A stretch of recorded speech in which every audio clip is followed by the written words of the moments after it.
नमस्कार, स्वागत है आप सभी का। मैं हूं कृतिका और देश का सबसे भरोसेमंद चैनल डीडी न्यूज पर लेकर हाजिर हूं आपका अपना पसंदीदा शो खबरों का सरपंच न्यूज पंच। जी हां, इस कार्यक्रम के जरिए हम आप तक पहुंचाते हैं वो तमाम खबरें जिन पर रहती है हम सभी की नजर। लेकिन न्यूज पंच में सिर्फ खबर नहीं बल्कि होगी खबर की पूरी पड़ताल। साथ ही ग्राफिक्स के जरिए आपको समझाएंगे खबर का हर एक बिंदु। साथ ही ग्राउंड जीरो पर मौजूद अपनी टीम से जानेंगे हर एक अपडेट, होगी हर खबर पर पैनी नजर। और आज न्यूज पंच के जरिए जिन प्रमुख खबरों पर होगी हमारी नजर, सबसे पहले कर लेते हैं उन खबरों को रुख, जिसमें पहली खबर है आपको बता दें कि संसद से जुड़ी जहां अंबेडकर पर कहीं ना कहीं रार देखने को मिल रही है, जिसकी वजह से संसद में पक्ष विपक्ष के बीच तकरार भी है। लेकिन ये तकरार का माहौल काफी जल्दी बदलता हुआ आज नजर भी आए। कैसे ये माहौल बदला है वो आपको बताएंगे। लेकिन इसके साथ ही जो दूसरी प्रमुख खबर है वो होगी धक्का मुक्की को लेकर के, क्योंकि धक्का मुक्की की खबर वहां से आई, तस्वीरें वहां से सामने आई हैं। संसद भवन से आखिरी धक्का मुक्की क्यों हुई है और किसको इस धक्का मुक्की में चोट लगी है, विस्तार से आपको बताएंगे। लेकिन साथ ही तीसरी प्रमुख खबर होगी संभल से जुड़ी हुई, जहां जियाउर रहमान बर्क पर बिजली गिरी है। जी हां, उनके घर का जो बिजली कनेक्शन है वो इस वक्त काट दिया गया है। क्यों ये काटा गया है और क्या उन पर आरोप लगे हैं, विस्तार से आपको बताएंगे। लेकिन इसी के साथ सबसे पहले करते हैं न्यूज पंच की शुरुआत संसद भवन की खबर के साथ। जी हां, संविधान निर्माता बाबा साहेब भीमराव अंबेडकर पर संसद में संग्राम मचा हुआ है और आज भी यह हंगामा देखने को मिला है। बाबा साहेब के अपमान पर एक तरफ बीजेपी का प्रदर्शन तो दूसरी तरफ कांग्रेस का प्रदर्शन। पर आज प्रदर्शन के दौरान ऐसी तस्वीर सामने आई जिसने सभी को हैरान कर दिया, क्योंकि राजनीतिक दलों का यह प्रदर्शन कब धक्का मुक्की में बदल गया ये पता ही नहीं चला। दरअसल ये घटना उस समय की है जब नेता प्रतिपक्ष राहुल गांधी और भाजपा सांसदों के बीच तीखी नोकझोंक हुई।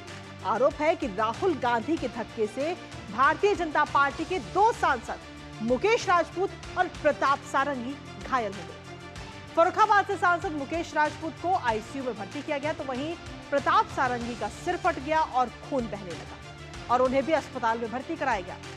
भारतीय जनता पार्टी ने अब इस घटना को लेकर राहुल गांधी पर गंभीर आरोप लगा दिए हैं। फिलहाल इस घटनाक्रम ने संसद के भीतर और बाहर सियासी तापमान को बढ़ा दिया है, जिससे राजनीतिक माहौल अब और भी गर्म हो चुका है।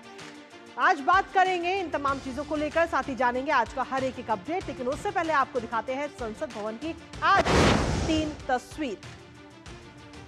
तो ये 3 तस्वीरें इस वक्त आपको दिखा रहे हैं और इन तस्वीरों में सबसे पहली तस्वीर आप देख रहे हैं जब भारतीय जनता पार्टी की तरफ से विरोध किया जा रहा था और तीसरी तस्वीर जब कांग्रेस विरोध कर रही थी।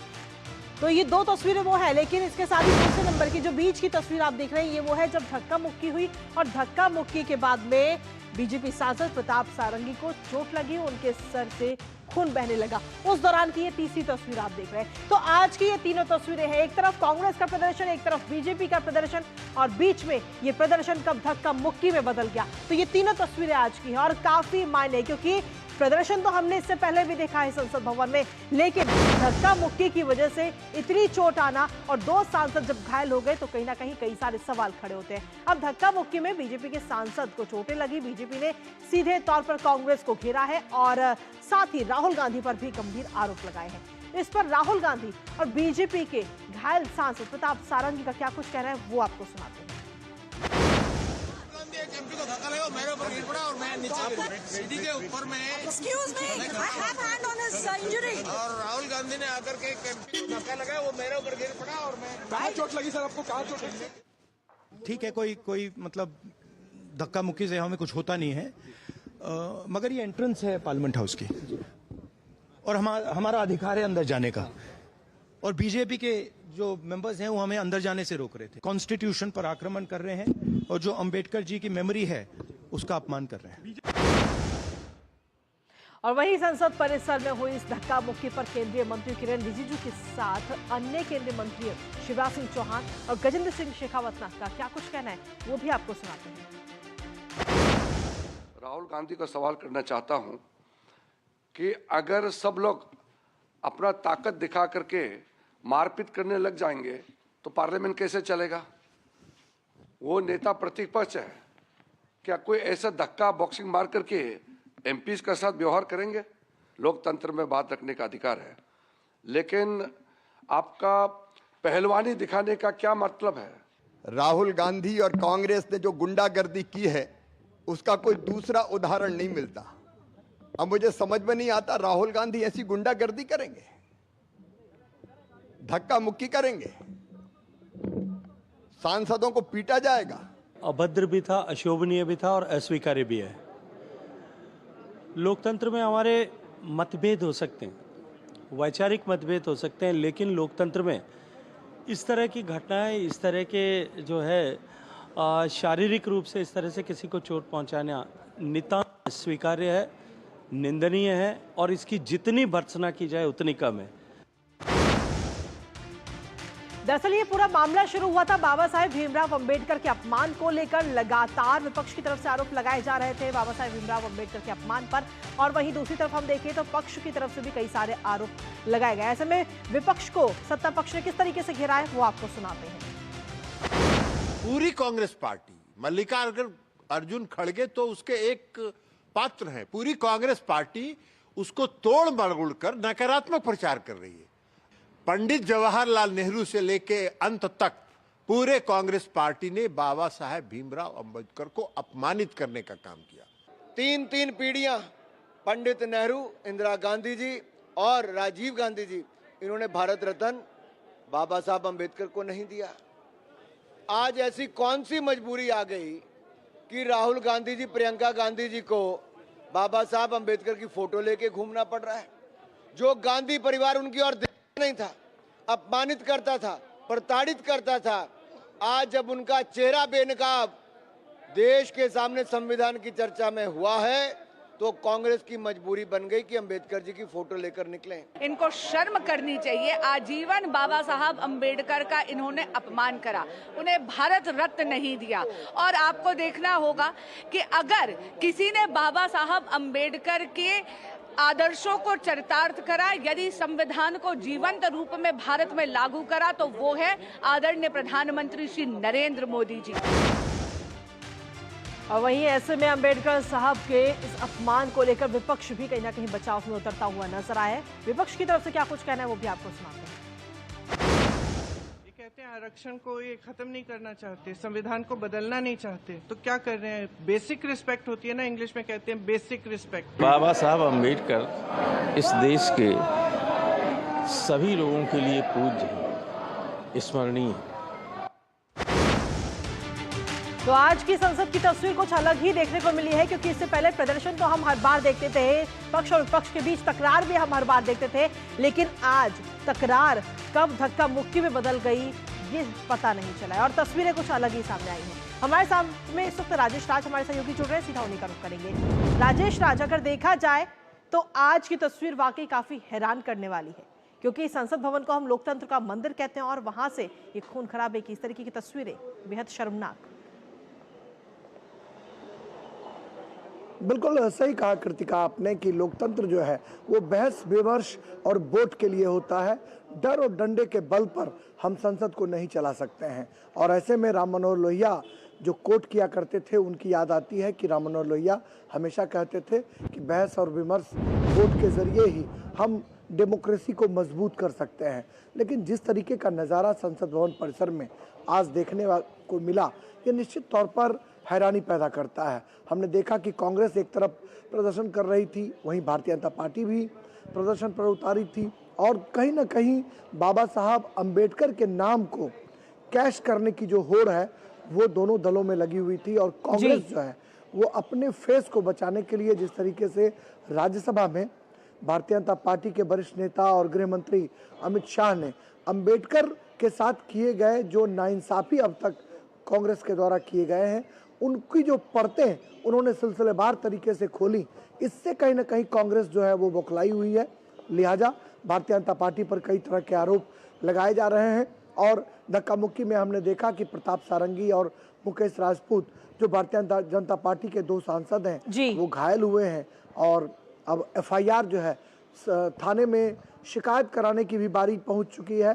कांग्रेस की तरफ से भी काउंटर करने की खबर आ रही है। अब देखना होगा कि कांग्रेस क्या कुछ इस पर एक्शन करती है, क्या कुछ पलटवार करती है। लेकिन संसद का जो नज़ारा है वो बिल्कुल बदला हुआ है और शायद लगता है कि इस तरह की घटना पहली मर्तबा घटी है कि कोई सांसद घायल हुए हों, उनके सर फूटे हों, माथे से खून निकला हो और आरोप प्रत्यारोप का दौर दोनों दलों के ऊपर जो है वो लग रहा हो। और ये मुझे लगता है कृतिका कि संविधान को एक बड़ा मुद्दा बनाने की कोशिश कांग्रेस ने लोकसभा चुनाव में की थी, लेकिन महाराष्ट्र और हरियाणा में उनका संविधान का ये जादू चल नहीं पाया और संविधान पर बीजेपी ने जिस तरीके से चर्चा करवा दी, उसके बाद जो रही सही कसर थी वो भी कांग्रेस की जो बची खुची आस थी वो निकल गई।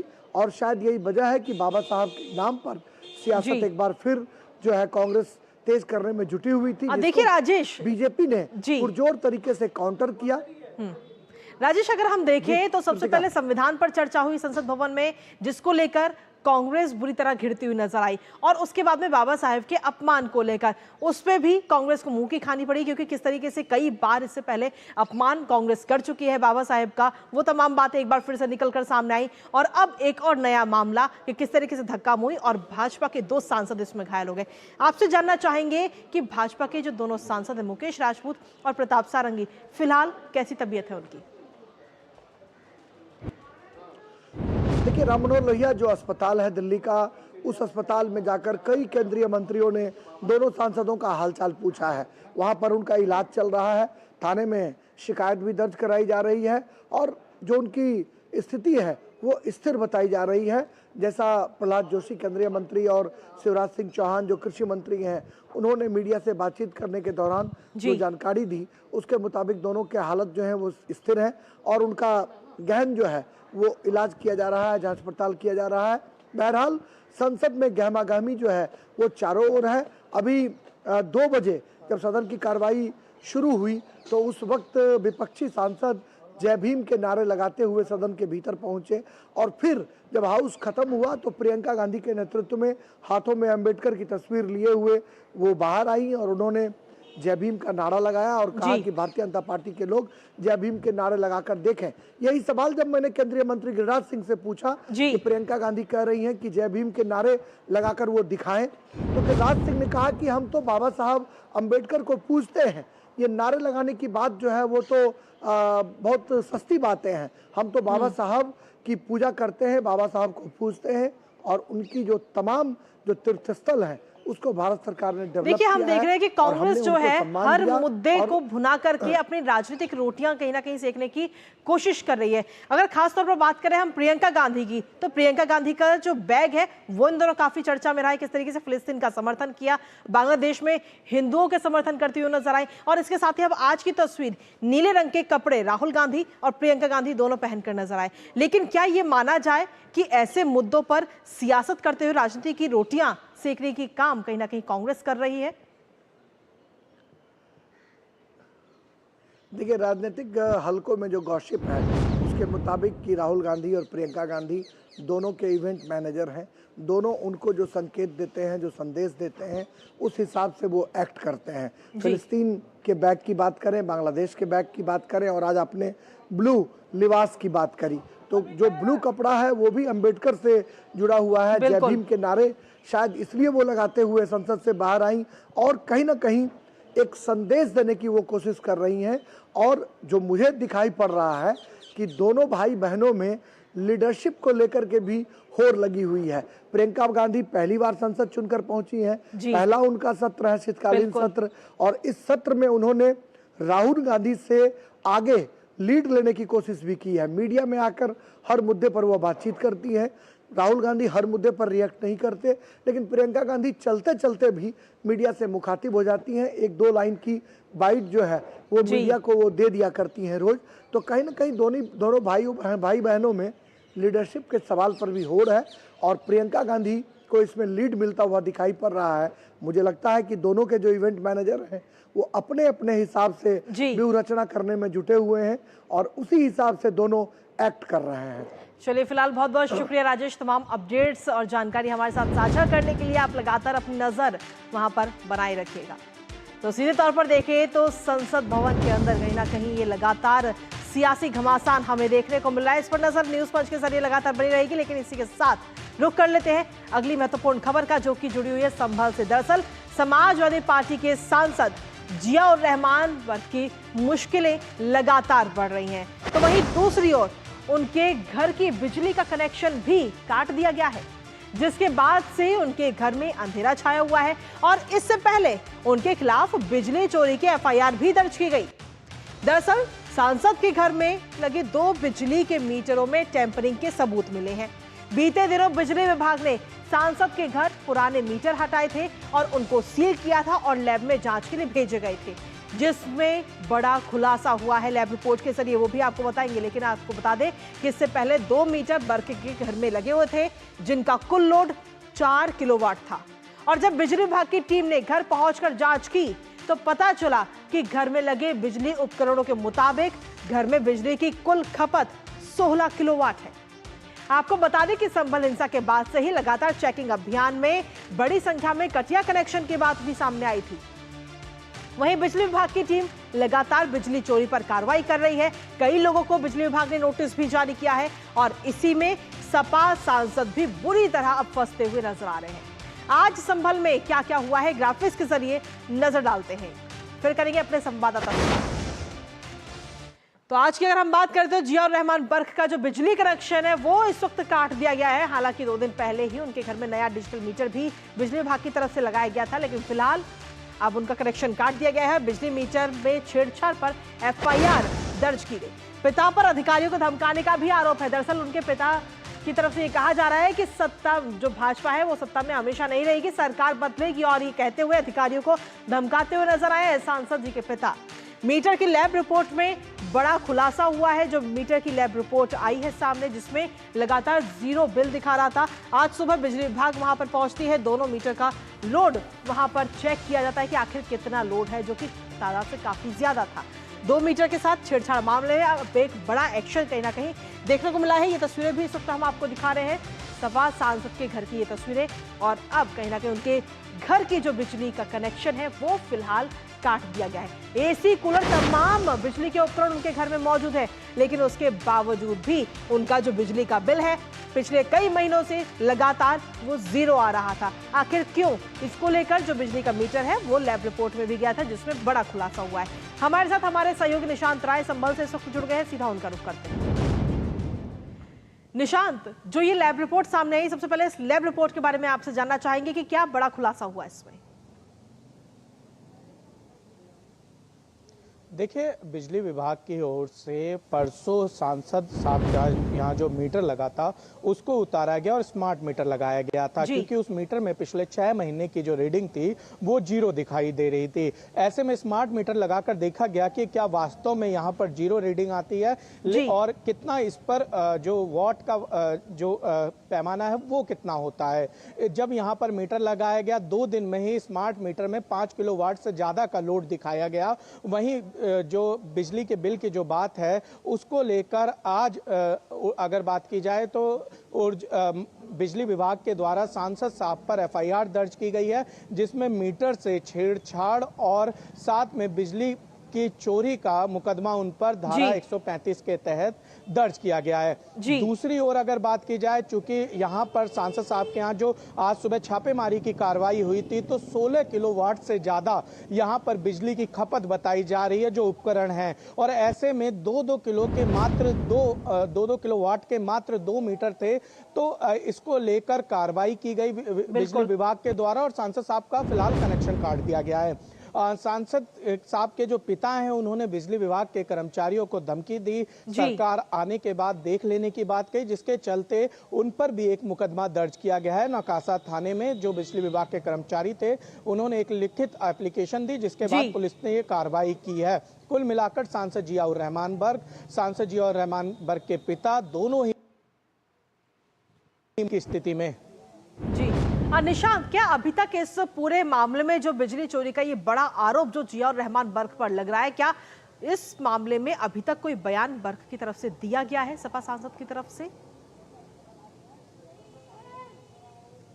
देखिए, समाजवादी पार्टी के सांसद इस समय दिल्ली में मौजूद हैं क्योंकि वहां सदन चल रहा है और ऐसे में अभी तक उनकी तरफ से कोई बयान नहीं आया, लेकिन समाजवादी पार्टी की ओर से तमाम तरह की बातें कही गई हैं और लगातार समाजवादी पार्टी और विपक्ष के नेताओं का कहना है कि सरकार जो है वो बदले की भावना से कार्य कर रही है। वहीं दूसरी तरफ मुख्यमंत्री योगी आदित्यनाथ ने स्पष्ट कर दिया है कि किसी भी तरीके के नियम और कानून को उल्लंघन करने वालों को नहीं छोड़ा जाएगा, जिसके चलते ये पूरी कार्रवाई हो रही है। संभल क्षेत्र में प्रशासन के द्वारा अतिक्रमण मुक्त की कार्रवाई हो रही है। संभल में इससे पहले चंदोसी के अलावा बैजोई इलाके में कार्रवाई हुई थी। अब संभल क्षेत्र में ही ये कार्रवाई प्रशासन के द्वारा की जा रही है, चाहे अतिक्रमण हो, चाहे बिजली चोरी हो या अन्य कोई मामले हो जो सरकारी फाइलों में दबे हुए हैं, सभी पर फिलहाल कार्रवाई होती हुई नजर आ रही है। जी निशांत, अगर हम देखें तो एक के बाद एक मुश्किलों का पहाड़ जो है जियाउर रहमान बर्ग पर टूटता हुआ नजर आ रहा है, क्योंकि पहले संभल हिंसा में उनका नाम सामने है।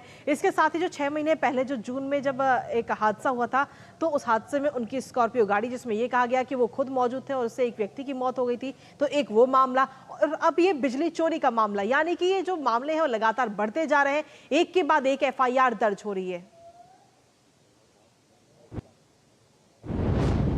देखिए, बिल्कुल सांसद जियाउर रहमान की मुसीबतें कम होने का नाम नहीं ले रही हैं और लगातार 3 मामले अब उन पर सीधे तौर पर देखे जा सकते हैं। हालांकि कल उन्होंने हाईकोर्ट में अग्रिम जमानत याचिका भी दाखिल की है। वहीं दूसरी तरफ अगर बात की जाए तो समाजवादी पार्टी से बदले की भावना का नाम दे रही है और सबसे बड़ी बात है कि फिलहाल की स्थिति में सांसद को कोई राहत मिलते हुए नहीं दिखाई दे रही है। सबसे बड़ी बात है कि बिजली चोरी, पिछले 6 महीने से किसी सांसद के यहाँ बिजली का बिल शून्य आना, जबकि सांसद को तमाम तरह की सुविधाएं दी जाती हैं। तो सवाल ये उठता है, और इससे पहले भी सांसद इन्हीं के घर में थे, इनके दादा के नाम पर शफीकुर रहमान बर्ग समाजवादी पार्टी के और पश्चिमी उत्तर प्रदेश के बड़े नेताओं में थे, लेकिन उसके बावजूद अगर इनके घर में ये स्थिति है तो ये सवाल उठता है कि आखिर राजनीतिक नैतिकता की जो बात करते हैं, जो समाजवादी राजनीति की बात करते हैं अखिलेश यादव, या अखिलेश यादव के जो पिता थे स्वर्गीय मुलायम सिंह यादव, और उनसे पहले जिनके